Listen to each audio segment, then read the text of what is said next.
محترم ناظرین کرام، السلام علیکم ورحمۃ اللہ وبرکاتہ۔ پروگرام آن لائن سوال جواب کے سیشن میں ہم آپ کو خوش آمدید کہتے ہیں۔ ہمارے ساتھ حضرت مولانا مفتی عبدالواحد صاحب قریشی موجود ہیں۔ آپ سے گزارش ہے کہ اس ویڈیو کو زیادہ سے زیادہ شیئر کریں تاکہ اور لوگ بھی مستفید ہو سکیں۔ آج کے اس سیشن میں ہم مفتی صاحب سے آپ کے سوالات کے جوابات جانیں گے، تو ناظرین چلتے ہیں آپ کے سوالات کی طرف۔ ذیشان احمد سوال کرتے ہیں، منگنی کے بعد اور شادی سے پہلے بیوی کے ساتھ موبائل پر باتیں کرنا کیسا ہے؟ رہنمائی فرما دیں۔ ذیشان حرام ہے، ناجائز ہے، غلط ہے، گناہ کبیرہ ہے۔ ابھی منگنی ہوئی ہے، نکاح نہیں ہوا، اور آپ نے بیوی کے ساتھ فون پہ گپ شپ اور باتیں اور میسیجنگ اور چیٹنگ اور تعلق اور ریلیشن حرام ہے، ناجائز ہے، غلط ہے، گناہ کبیرہ ہے، بالکل جائز نہیں ہے۔ اس قسم کے تعلق کو اسلام کبھی اپریشیٹ نہیں کرتا، بلکہ اسلام اس پر رد کرتا ہے، اسلام اس کو ختم کرتا ہے، اسلام اس سے بچنے کی بات، وہ آپ کے لیے نامحرم ہے۔ منگنی سے آپ کے لیے وہ محرم نہیں بن گئی۔ منگنی کیسے کہتے ہیں؟ جی مجھے رشتہ دے دی، جی دے رہا ہوں، جی دوں گا نہیں دوں گا۔ ابھی تک تو یہ باتوں کی وعدے وعیدے چل رہے ہیں، ابھی تک تو ایجاب و قبول نہیں ہے، ابھی تک تو نکاح نہیں ہے، ابھی تک تو حق مہر کا معاملہ طے کر کے نہیں ہوا۔ ہم تو نکاح ہو جانے کے بعد رخصتی سے قبل خاوند کو منع کرتے ہیں بیوی سے بات نہ کر۔ رخصتی سے قبل، نکاح ہو جانے کے بعد، اگرچہ بات جائز ہے، وہاں گناہ نہیں ہے، لیکن ہم منع کرتے ہیں تجربے کی بنیاد پہ۔ اس پر ایکسپیرینس موجود ہے، میرے پاس کیسز کی لائن موجود ہے۔ میرے نام کے ساتھ لفظ مفتی لگا ہے نا، تو مجھے دن میں آرام سے، کم از کم دن میں آرام سے کوئی 200 کے لگ بھگ میسیجز، کالیں، یہ بات پوچھنا بتانا، مجھے بہت اچھی طرح تجربہ ہے۔ میں ایسے ایسے گھرانوں کو جانتا ہوں جہاں نکاح کے بعد رخصتی سے قبل ایک دوسرے کے نمبر بانٹ دیا گئے ہیں اور رابطے میں جی بیڈ کیسے رکھیں گے، جی ایسے رکھیں گے، جی میز کیسے رکھیں گے، جی ایسے رکھیں گے، جی صوفے کیسے رکھیں گے، جی ایسے رکھیں گے، اچھا سنگار میز کیسے رکھیں گے، جی ایسے رکھیں گے۔ باتوں میں دوستیاں چل پڑی ہیں، باتیں ہو رہی ہیں، اور خاوند نے غلطی کی، اب مجھے جواب دو جواب دو جواب دو، وہاں سے جواب نہیں آنا تو بیچاری آف لائن ہے۔ اچھا 6 بجے تک تیرا جواب نہ آیا تو تو مجھ سے فارغ ہے، کہہ دیا۔ اس نے میسج دیکھا ہی 6:30 بجے، اس نے کہا او میرے سرتاج تو نے کیا ظلم کیا، اب تو طلاق ہو گئی ہے۔ یہ لفظ فارغ یہ طلاق کے زمرے میں ہے، اور رخصتی سے پہلے ایک طلاق بیوی مکمل فارغ، گویا کہ وہ اس سے نکاح سے گئی۔ اب نیا نکاح، نئے گواہ اور نئی حق مہر کے ساتھ معاملہ ہوگا۔ ابھی رخصتی نہیں ہوئی اور بچی کو طلاق ہو جائے، وہ جو اس کے سسرال والے ہیں انہوں نے خود تینوں ہاتھ لایا انہوں والدے سے، وہ بیچارے کیا کریں گے کہ ابھی ہماری بچی اس کے گھر رخصت ہو کے گئی نہیں، اب ہم دوبارہ نکاح کر کے دیں؟ کتنی بے عزتی ہوگی، کتنے معاملات خراب ہوں گے۔ میں انہیں بات نہیں کرنے دیتا کہ وہ جملہ کچھ بول دیں، تو آپ یہ بات کر رہے ہیں، واہ بھائی واہ۔ وہ کہتے ہیں بڑے میاں تو بڑے میاں، چھوٹے میاں سبحان اللہ الحمدللہ استغفر اللہ، کہاں سے کہاں آپ نے پہنچا دیا بھائی معاملہ۔ تو منگنی کے ہو جانے کے بعد تو قطعاً ناجائز ہے، بالکل صحیح نہیں ہے، گناہ ہے، گناہ کبیرہ ہے، اس سے آپ کو بچنا چاہیے۔ آپ کسی قسم کا ریلیشن اپنی منگنی والی اپنی مخطوبہ کے ساتھ آپ نہیں رکھ سکتے۔ محمد عابد قریشی ایپٹ آباد سے سوال کرتے ہیں، موضوع پر مسح کے حوالے سے تفصیلی جواب چاہیے۔ حضرت قریشی صاحب، تفصیلی جواب کے لیے تو کسی عالم کے پاس آپ تشریف لے جائیں نا، وہاں پر جائیں اور جا کر بات پتہ کر لیں۔ میں آپ کو سرسری 2 4 5 باتیں موضوع کے مسح کے بارے میں بتا دیتا ہوں۔ قرآن کریم نے پاؤں کے دھونے کی بات کی ہے سورۃ مائدہ آیت نمبر 5 میں، اور حدیث پاک میں رسول اللہ صلی اللہ علیہ وسلم نے موضوع پر مسح فرمایا ہے۔ تو موضوع پر مسح یہ خلاف قیاس سنت سے جائز ہے، ثابت ہے، مسنون ہے۔ حضرت امام اعظم ابو حنیفہ رحمۃ اللہ صحابہ کے شاگرد فرماتے ہیں کہ موضوع کے مسح پر مجھے قرآن کریم کی جب کوئی آیت نہ ملی تو میں نے احادیث پاک کو تلاش کیا، 1 2 3 پر بات نہیں ہے، فرمایا میرے سامنے افاظہ حدیثیں آئی ہیں۔ افاظہ حدیثہ کے معنی ایسے احادیث آئی ہیں صحابہ کرام کی کوئی 70 سے اوپر، جیسے بارش کے قطرے اور پانی آتا ہے۔ میں نے کہا جی واہ، یہ ثابت، یہ ثابت، یہ ثابت، یہ ثابت۔ تو فرماتے ہیں ہم مسح کے قائل ہو گئے ہیں، موضوع پر مسح ہو سکتا ہے۔ پھر امام اعظم ابو حنیفہ صحابہ کے شاگرد نے اہل حق کی 3 نشانیاں بتائیں کہ ہم اہل حق ہیں، الحمدللہ ہماری 3 پہچان اور شناخت ہے۔ نحن نفضل الشیخین ونحب الختنین ونر المسح علی الخفین، ہم اہل حق ہیں، ہم حضرت ابوبکر عمر کا رتبہ امت میں سب سے بڑا رکھتے ہیں، ہم اہل حق ہیں، اس بنیاد پہ ہم رسول اللہ کے دو داماد حضرت عثمان اور حضرت علی المرتضیٰ سے پیار کرتے ہیں، ہم اہل حق ہیں۔ ہماری تیسری نشانی یہ ہے کہ ہم موضوع پر مسح کے قائل ہیں۔ یہ امام اعظم ابو حنیفہ رحمہ اللہ کا مشہور ترین جملہ ہے۔ تو یہ تو سیاستہ بھری پڑی ہے حدیث سے، حضرت مغیرہ سے ہے، حضرت ابو ایوب سے ہے، اس طرح کئی حضرت جابر سے، حضور پاک علیہ، حضرت زر بن حبیش کی روایات اٹھا لے، حضرت رسول اللہ صلی اللہ علیہ وسلم مسح فرمایا موضوع پر۔ اب موضوع پر مسح تو ثابت ہو گیا، کیسے کریں گے، کب کریں گے، کس طرح کریں گے، یہ بات ذہن میں رکھنا۔ وضو کیا ہوا ہو بندے کا اور اس کے بعد موزے پہن لے، اب کبھی وضو ٹوٹ گیا تو یہ آدمی پورا وضو کرے گا پاؤں دھونے کے بغیر اور پاؤں پر 3 انگلیوں کا مسح کر لے گا۔ اب اس کا ٹائم شروع ہو گیا۔ اگر ہے یہ مسافر تو 72 گھنٹے، اگر یہ مقیم تو 24 گھنٹے۔ یہ صحیح مسلم میں سیدنا علی المرتضیٰ رضی اللہ عنہ کا فرمان حضرت رسول اللہ کی حدیث کی شکل میں موجود ہے۔ حضرت علی نے اللہ کے رسول صلی اللہ علیہ وسلم سے سوال فرمایا تھا تو اس کا جواب یہی تھا کہ جو شہر میں رہنے والا مقیم ہے 1 دن 1 رات، اور اگر یہ مسافر ہے تو اس کے لیے 3 دن 3 رات ہے۔ یہ رسول اللہ صلی اللہ علیہ وسلم نے اس کا ٹائم بھی خود طے فرمایا۔ تو اسی طرح ہوگا۔ اب آپ کے پاس رات کو نیند بھی ہو گئی ہے نا اور آپ کا ٹائم پورا نہیں ہوا تو آپ نے صبح اٹھ کے صرف اس کے اوپر مسح ہی کرنا ہے۔ لیکن یہ بات یاد رکھیں، وہ موزہ ہونا چاہیے چمڑے والا، اس میں ٹخنے آپ کے چھپے ہونے چاہیے۔ اگرچہ اس موزے کے نیچے آپ نے پاؤں پر پہلے جراب پہن لیے پھر اس کے اوپر موزہ پہن لیا، ٹھیک ہے، بالکل صحیح ہے۔ یہ نہیں ہے کہ وہ موزہ آپ کے جسم کے ساتھ چپکا ہوا ہو، آپ نے درمیان میں کوئی جراب پہن لی ہے تو بالکل آپ کا مسح نہیں ہوگا، ایسی بات نہیں ہے۔ کم از کم اس میں ٹخنا آپ کا چھپا ہوا، اس سے اوپر جتنا ہو آپ کا اپنا ذوق اور مزاج ہے، لیکن کم از کم ٹخنا چھپا ہوا ہو اور یہ موزہ ہو، چمڑے کا موزہ ہونا چاہیے۔ عام جرابوں پر مسح نہیں ہے، یہ بات ذہن میں رکھنا۔ بعض لوگ عام جرابوں پر بھی مسح کر لیتے ہیں اور اس کو شریعت کا جزو سمجھتے ہیں، یہ شریعت کا جز نہیں ہے۔ میں اس کے ساتھ ایک جملہ مزید آپ کی خدمت میں سمجھانے کے لیے کہتا ہوں۔ موضوع پر مسح کے لیے یہ بات آپ ذہن میں رکھنا کہ حضور پاک صلی اللہ علیہ وآلہ وسلم کی ترتیب اور طریقہ آ رہا ہے، تو اس طریقے پر ہم اس کے قائل ہیں۔ اچھا، عام جرابوں پر مسح بھی نہیں ہے، ہاتھ پر پہنے ہوئے دستانوں پر مسح بھی نہ سمجھنا، اپنی ٹوپی پر بھی مسح نہ سمجھنا، سر پہ بندھے ہوئے مفلر یا عمامے پر بھی دوپٹہ مسح نہ سمجھنا۔ عورتیں اپنے سر پہ دوپٹے اور برقعے کو بھی موزے کے قائم مقام نہیں کر سکتی، اسی لیے ان تمام معاملات کو اس کو واضح دیکھنا چاہیے۔ اچھا، یہ پھر اس کا مدت کب ختم ہوتی ہے؟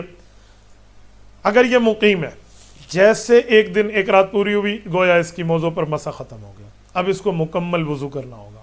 اور اسی طرح 3 دن 3 رات پورے ہوئے ہیں تو مسافر کا خود بخود ٹائم پیریڈ ختم ہوئے تو ختم ہو گیا۔ اور یہ بات یاد رکھیں، آپ نے وضو کیا ہے، اس کے بعد وضو ٹوٹا ہے، آپ نے پھر وضو کیا ہے اور موضوع پر مسح کر لیا ہے۔ پہلے تو آپ وضو کر کے پاؤں ڈالیں گے نا پاک حالت میں، اس میں اب آپ نے مسح کیا، آپ جب تک موزہ آپ کے جسم پر رہے گا آپ کا وضو برقرار ہے۔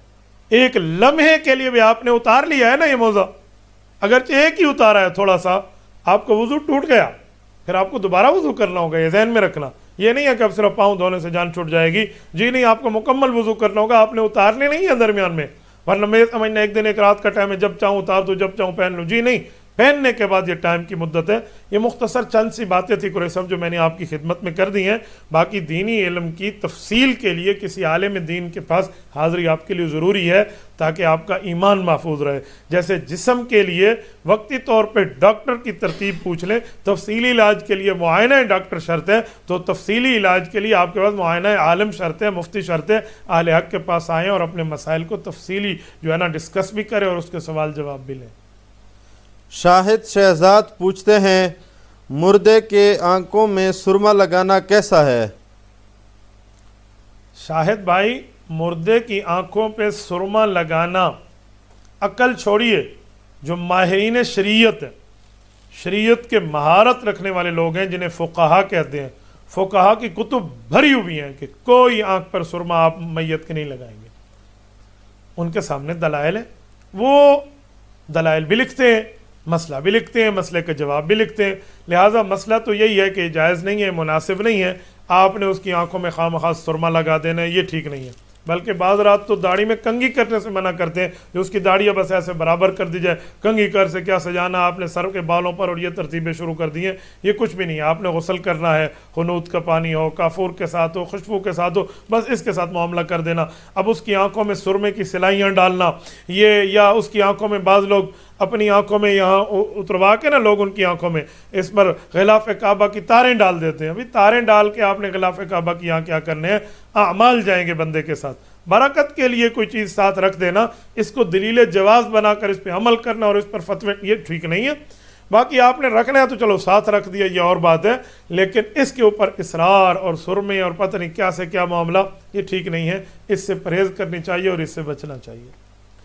زاہد خان ڈی آئی خان سے سوال کرتے ہیں، اگر ایک مقتدی امام کے پیچھے بغیر کسی شرعی عذر کے بولتا ہے، کیا اس امام کے پیچھے اس مقتدی کی نماز ہو جاتی ہے؟ رہنمائی فرما دیں۔ زاہد بھائی، اس کی نماز تو ہو جائے گی، لیکن بغیر کسی معاملے اور دلیل کے وہ بولتا ہے تو اس کو ایسی بات نہیں کرنی چاہیے۔ قرآن کریم میں کوئی لفظ بندہ زبان سے بولتا ہے تو رقیب عتید موجود ہے، رب کا فرشتہ ہے، الا لدیہ رقیب عتید، وہ فوراً لکھ لیتے ہیں، جواب دینا ہوگا ایک ایک لفظ کا رب العزت کے یہاں۔ اور اس بندے کو شرم بھی کرنی چاہیے، بغیر کسی ثبوت اور ایویڈنس کے وہ امام صاحب کے خلاف بک بک بھی کرتے ہیں اور اس امام کے پیچھے نماز بھی پڑھتے ہیں، یہ کیسی بات ہے؟ یہ تو وہی حدیث ہے جو حدیث پاک میں حضور پاک علیہ السلام سے پوچھا گیا کہ یا رسول اللہ، ایک شخص اپنی بیوی کو مارتا ہے، اللہ کے رسول صلی اللہ علیہ وسلم نے فرمایا مجھے تعجب ہے اس بندے پر، وہ بیوی کو مارتا بھی اور اس سے فائدہ بھی حاصل کرتا ہے رات کو، یہ کیا ترتیب ہے بھائی؟ کیا یا تو اس سے فائدہ حاصل کرنا چھوڑ دے اور یا اس کو مارنا چھوڑ دے؟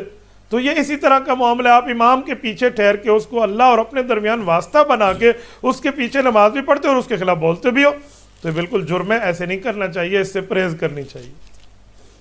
محمد نیاز پوچھتے ہیں، ایک عورت کا خاوند شہر میں فوت ہوا، وہ خاوند کی لاش کے ساتھ گاؤں گئی، تو کیا عدت کے لیے واپس شہر آنا ضروری ہے یا کچھ دن بعد آئے؟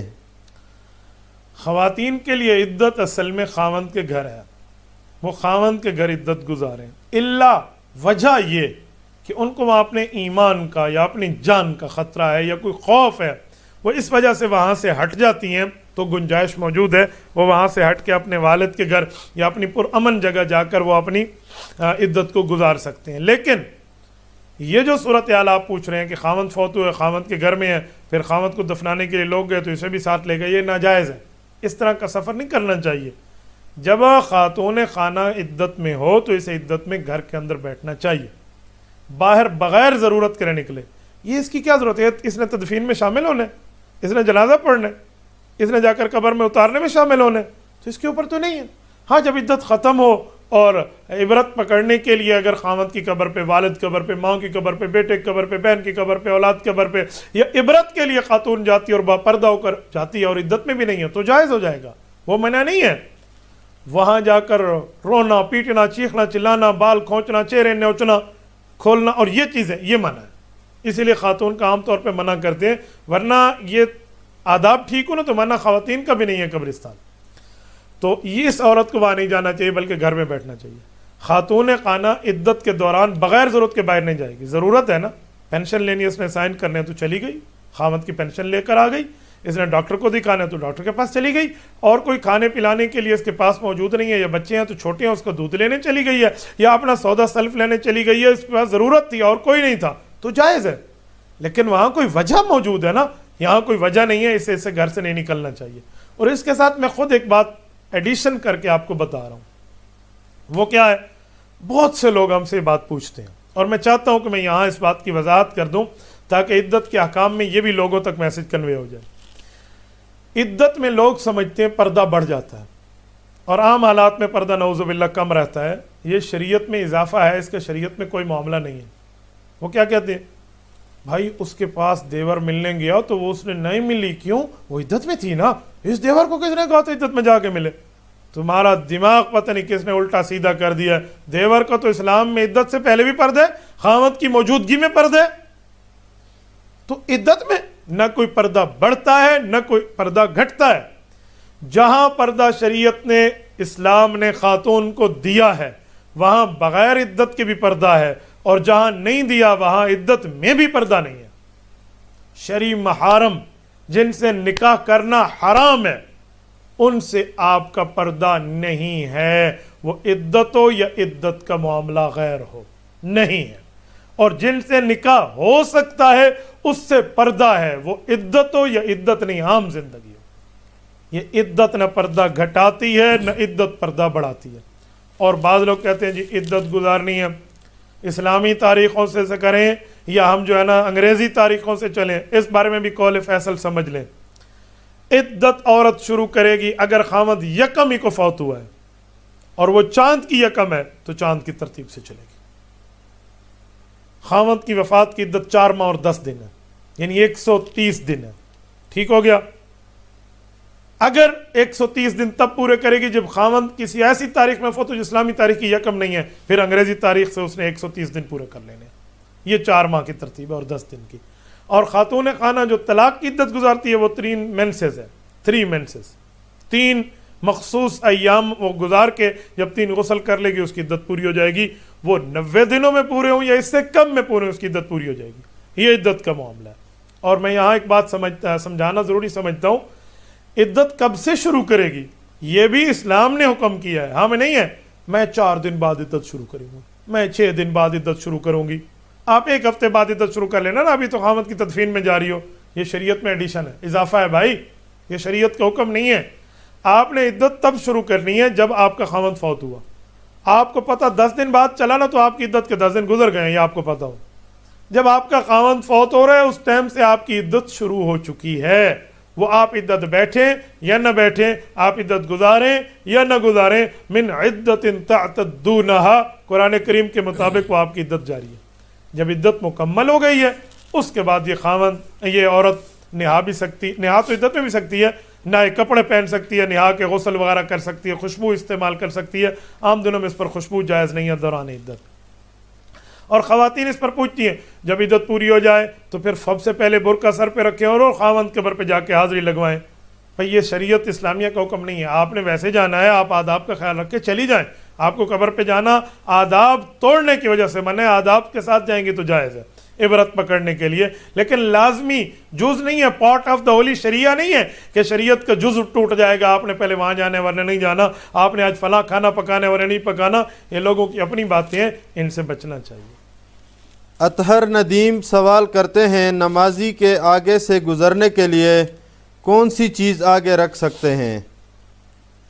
بھائی اطہر ندیم، نمازی کے آگے گزرنے کے لیے سترے کا اہتمام ہونا چاہیے، ایک آڑ کا، ایک اوٹ کا، ایک روک کا، وہ کم از کم 1 یا 2 انگل موٹی ہو اور 1.5 فٹ اونچی ہو، وہ اس کے سامنے کم از کم رکھ دیں۔ اس سے بڑی چیز بھی رکھ سکتے ہیں تاکہ نمازی کے سامنے سے کوئی گزرنا چاہے تو آرام سے گزر جائے، ورنہ حدیث پاک ہے کہ وہ 40 رکا رہے گا۔ 40 سے مراد 40 دن، 40 مہینے یا 40 سال کا، یہ تینوں ہو سکتے ہیں۔ حدیث پاک میں حضرت ابو ہریرہ کی روایت ہے، تو اتنا عرصہ رکنے کی بات ہے، نمازی کے سامنے سے نہیں گزرنا چاہیے۔ اگر کہیں گزر ہے تو اس کی گزر کی ترتیب ہے کہ سامنے سترہ رکھ لے، اس سترہ معاملہ ٹھیک ہے۔ حدیث پاک کے مطابق سترۃ الامام سترۃ المقتدی ہے، اگر کہیں جماعت چلی اور امام کے آگے سترہ موجود ہو تو مقتدی کے آگے سے بغیر سترے کے بھی گزر سکتے ہیں۔ کیوں؟ جیسے امام کا قرآن پڑھنا مقتدی کا قرآن پڑھنا ہے، امام سورۃ فاتحہ اور قرآن پڑھے گا تو مقتدی کی طرف سے وہ ہو جائے گا، مقتدی نے نہ سورۃ فاتحہ پڑھنی ہے نہ قرآن پڑھنا ہے، کیونکہ امام کا پڑھنا مقتدی کا پڑھنا ہے حالت نماز میں۔ اسی طرح حالت نماز میں امام کے سامنے سترا ہے تو مقتدی کے سامنے بھی گویا کہ سترا ہے، اگرچہ نہ پڑھو امام کے سامنے پڑھو تو مقتدی کے آگے سے بندہ گزر سکتا ہے۔ بعض لوگ ہم سے پوچھتے ہیں کہ ہمارا وضو ٹوٹ گیا، ناک نکسیر شروع ہو گئی ہے، اب میں نے نکلنا تھا، میں نہیں نکل سکا، تو میں کیسے نکلتا؟ پیچھے نماز ہو رہی تھی، میں نے کہا امام کے آگے سترا کا، امام کے آگے جگہ موجود تھی، میں نے کہا پھر آپ صف کے آگے چل کے آ جاتے، آپ پر کوئی گناہ نہیں تھا۔ وہ تب گناہ ہو جب وہ اکیلی نماز پڑھ رہے اور آپ اس کے سامنے سے گزرے ہیں۔ تو یہ سترا کی چند باتیں تھی جو میں نے آپ کو سمجھائی ہیں، امید ہے آپ میری بات سمجھ گئے ہوں گے۔ عرفان اللہ سوال کرتے ہیں اگر کسی کے بال گر جائیں اور وہ کوئی بال لگوا لے تو کیا ان بالوں کے ساتھ نماز ہوگی یا نہیں؟ میرے خیال میں عرفان آپ کا سوال آرٹیفیشل بالوں کی طرف ہے، مصنوعی بال کسی نے لگوا لیے ہیں اور وہ ایسے چپک گئے ہیں جیسے چپک گئے ہیں، آسانی سے یا کھینچنے سے وہ اتر نہیں رہے، بلکہ وہ آپ نے پکے چپکا دیے ہیں، تو وضو بھی جائز ہے، غسل بھی جائز ہے، ان کے پکے بالوں کا حکم ہے۔ اگر آپ نے وہ مصنوعی بال لگوائے ہیں لیکن وہ اتار بھی سکتے ہیں، یہ اتنے ہلکے ہیں کہ پانی نیچے سر کی جڑ تک چلا جاتا ہے، تو پھر اس کو اتارنا واجب ہوگا، وضو میں نہ اس پر مسح ہوگا نہ غسل میں اس کا غسل ہوگا، تو اس لیے اس کے اوپر آپ معاملہ ساتھ رکھیں۔ اور اس کے ساتھ ایک بات ذہن میں رکھنا، یہ مصنوعی بال لگوائیں، کوئی انسانی بال نہ لگوائیں، انسانی بال کٹوا کر انسانی سر پہ لگوانا یہ حرام ہے۔ عورت کوئی اپنے بالوں کو بڑھانے کے لیے انسانی بالوں کو ساتھ پراندے کی طرح بنا کر بڑا کر لے، حدیث پاک میں اس پر منع ہے، صحیح بخاری جلد 2 میں موجود ہے۔ رسول اقدس صلی اللہ علیہ وسلم کی روایت حضرت عبداللہ بن عمر رضی اللہ عنہ ارشاد فرماتے ہیں کہ ہمارے پاک نبی صلی اللہ علیہ وسلم نے ارشاد فرمایا، لعن اللہ الواشمات والمستوشمات والواصلہ والمستوصلہ، کہا اس خاتون پر، اس شخصیت پر لعنت ہے جو انسانی بال کٹوا کر دوسرے بالوں کا حصہ بنواتی یا بنواتا ہے۔ جی نہیں، آپ مصنوعی بال لگوائیں، انسانی بالوں کے ساتھ دوسرے کے سر سے کٹوا کر یہاں لگانا یہ حدیث پاک میں منع کیا گیا ہے۔ یہ کیوں منع ہے؟ یہ رسول اللہ صلی اللہ علیہ وسلم نے منع کیا ہے، کیوں کا مسئلہ یہاں نہیں ہے، میرے پاک نبی کا آرڈر اور لوہے کا گڈر، اللہ کے رسول صلی اللہ علیہ وسلم نے فرما دیا تو فرما دیا، جو انہوں نے سوچا وہ فرما دیا، جو اللہ نے بتایا وہ بتلا دیا، بس ہمارے لیے ماننا یہ امر تعبد ہی ہے، اس پر عقلی گھوڑے گدے بیل دوڑانے کی ضرورت نہیں ہے، یہ پاک نبی کا ارشاد ہے، اس کو مان لینا چاہیے، صحیح بخاری میں صحیح حدیث ہے۔ اس لیے انسانی بالوں میں انسانی بالوں کی پیوند کاری یہ شرعاً ناجائز ہے۔ آپ انسانی سر پہ کسی اور چیز کی، کسی غیر چیز کی، کسی کیمیکل یا عام قسم کے جو بال ہوتے ہیں جو باقی طریقوں کے ہوتے ہیں وہ بال لگوانا جائز ہے۔ اور اس پر یہ بات ذہن میں رکھیں، بعض لوگ جانوروں کے بال لگوا لیتے ہیں تو وہ لگوا لیں، لیکن یاد رکھنا خنزیر کے بال آپ نہیں لگوائیں گے، وہ نجس العین ہے، اس کے بال آپ کے سر پہ لگ گئے تو اس کا ہٹوانا واجب اور فرض ہو جائے گا۔ جزاک اللہ حضرت جی۔ جزاکم اللہ تعالی۔ اقول قولی ھذا واستغفر اللہ وآخر دعوانا ان الحمد للہ رب العالمین۔